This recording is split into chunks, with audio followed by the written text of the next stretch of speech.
here we are being able to savor a hard-earned victory. And to me, it gives me goosebumps because this is what it's all about. Like, I live for this. People standing up against all odds and making an impact.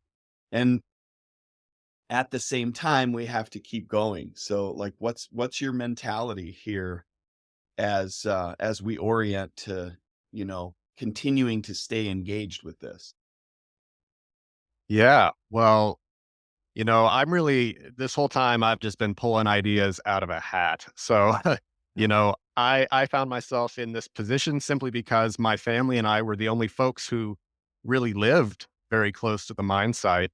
And so we thought the least we could do was start a petition, start a website, put the information out there, and then just see what happens.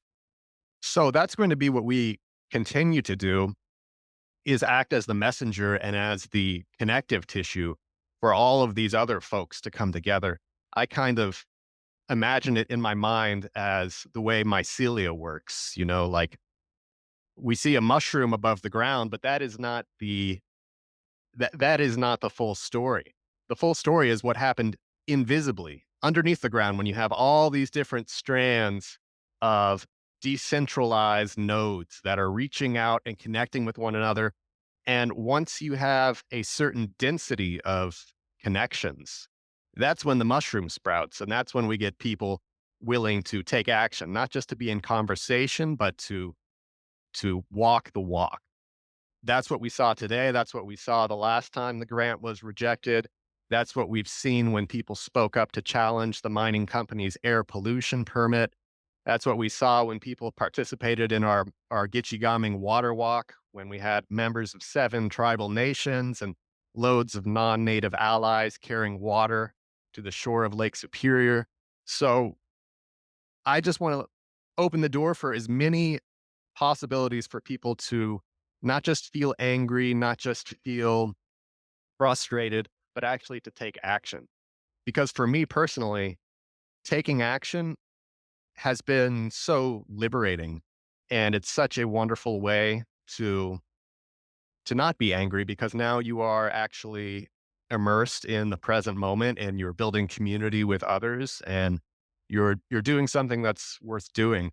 So we don't know exactly what hurdles we will be confronted with in 2025, but we'll just look for a way to keep that mycelia growing, keep the network growing, because, who knows if we're actually going to be able to stop the Copperwood mine when it's all said and done.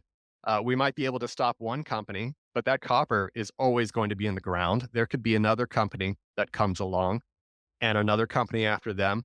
And maybe the forces of the corporate agenda will be such and the morality will be so low that we see, you know, uh, it's just too much for us to be able to handle. But I don't think that's going to happen. But even then, if we have the network that was built, we have all of these people who have come together, they will be able to respond proactively to so many other issues. Um, it's like, again, I keep going back to the mushroom analogy because I think it's a great analogy for decentralization. You might have that first mushroom get stomped down by some hiker in boots that it doesn't notice it's down there. But as long as the mycelia survives, next time you get a good strong rain, you might get an even larger flush. You know, Yeah. maybe we don't stop this mine, but we do something even bigger as a result of this connection that is Yeah. being built. But I'm feeling confident now that we've got tens of thousands of people who are willing to put boots on the ground.